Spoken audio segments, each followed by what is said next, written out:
Hey, what's going on, guys? It's CSI Games, and welcome back to my RPG Maker tutorial series.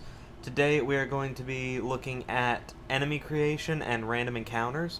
So let's just jump right into it. So first, I'm on this map because we don't see enemies in towns or inside of shops generally.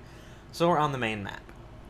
What we're going to do first is, I already made a little region up here, and I'll show you all that in a minute. But we're going to want to go up into here and go to the enemies tab. Now, in the enemies tab, you can make as many enemies as you want. I have a generic slime. Now, you can change the HP, the mana, the attack, defense, magic defense, agility, and luck, depending on whatever you want in the thing. You have a lot of other traits you can add, like I can go into here, say weak effectiveness is defense 100%. State efficiency, state nullification, that's their resistance. Parameters, attack, like attribute on attack could be a magic attack instead of a physical, but I'm not going to worry into all that right now. The way I have it set up is simply for tutorial purposes. It's a 10 HP slime that'll do a little bit of attack, and it'll give you 20 experience when you kill it, and 10 coins. And you have a 1 in 20 chance of dropping an HP potion. You can do this with weapons, like if you really wanted to, you could go into here, weapon. Let's just say number 18 is some crazy magic weapon. You could have it as a 1 in 200 chance of dropping, and you could potentially get it. But you never know. So that's what you can do with that. You can change skills, and right now we have this attack, which has a priority of 5 because it doesn't matter what its priority is, since it's only skill, it's just going to use that. It'll always use it, and then you can say, oh, if the turn number's this, then you'd use it, or if your HP is around this percentage, or if you have a state, or if your party level is 1 or greater, so on and so forth, and that's how it works.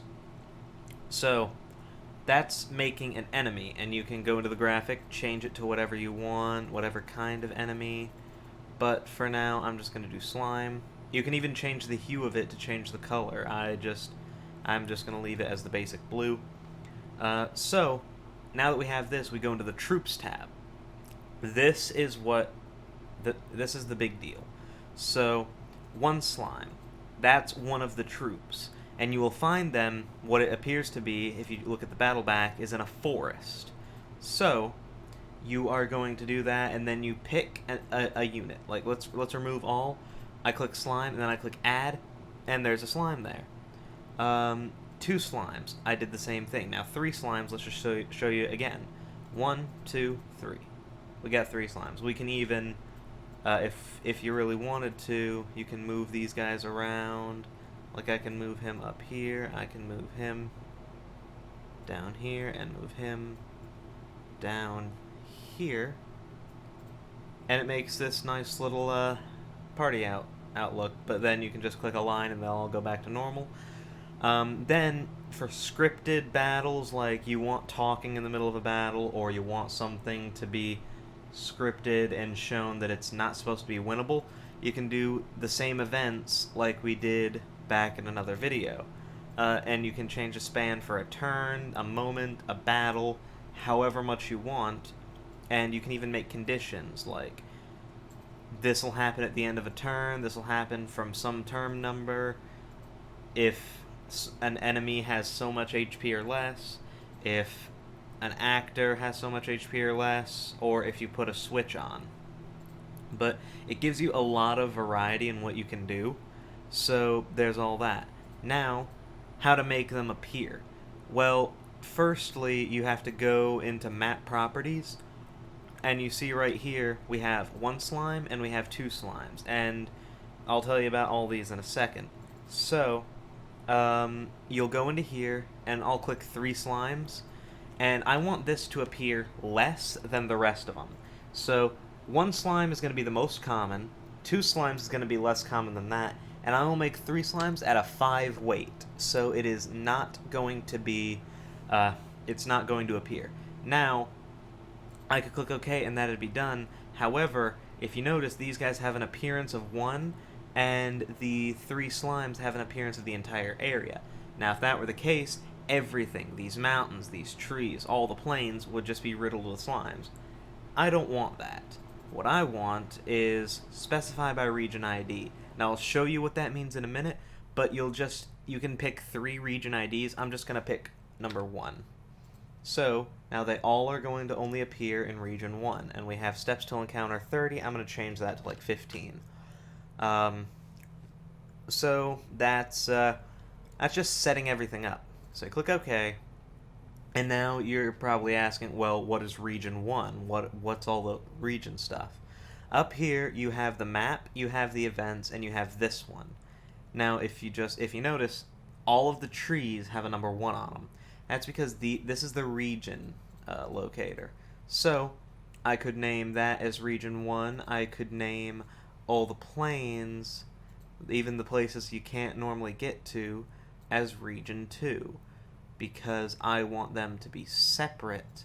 Now, granted, for a lot of games, you don't really need this kind of distinction, simply because it would just be a lot more hassle than it's worth. However, if you want to do something like you only see certain enemies in certain areas, then this region thing is going to be good. And I wouldn't put it on something you're going to walk into like this, because it can cause some errors when you try to enter and do a thing. And just as a little added thing, you can even put one on this bridge and put a specific encounter guaranteed on that bridge only. But you can do that with events, so you don't really need the region there. I just think that's a neat little thing you can do. So, anyways, I just added that 2 in there, and we'll go back into here. Right now, region 2 has nothing, so if we go into the playtest, I will be able to walk around, and nothing will happen. I'm just walking, I'm not encountering anything.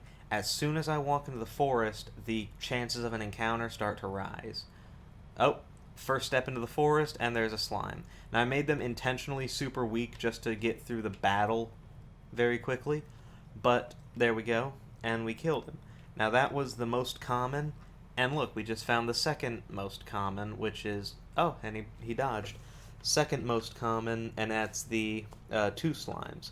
Now, if we can somehow find 3 slimes immediately after this, I'll be impressed, but it's more than likely we're going to find a 1 or 2 slime one again, and that's exactly what we found.